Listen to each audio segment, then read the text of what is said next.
نحن لا شك قريبان من المكان الذي حدثتك عنه، مكان الثريات العظيمة وموسيقى الأنهار وخيول البرق. هناك قابلت الحرية أول مرة، تعلمت منها كيف أروض أظافري وكيف أنسل من الوقت وأحلق مع النسور.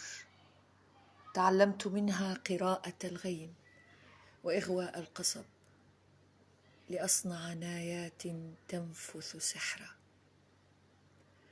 هناك شربت خمرا من مطر الكلام وطوفت في معابد الأبجدية حتى عصفت بي اللذة فطيرتني بعيدا، وصرت أطوف حول مصيري حائرا أبحث عن مدينة مطمورة تحت الرمال، وكلما ظننت أنني اقتربت منها وجدت نفسي في فندق رخيص وحولي ثلة من حالمين يطوفون مثلي حول مصير مجهول ويلوكون أحاديث يابسة عن الجنة.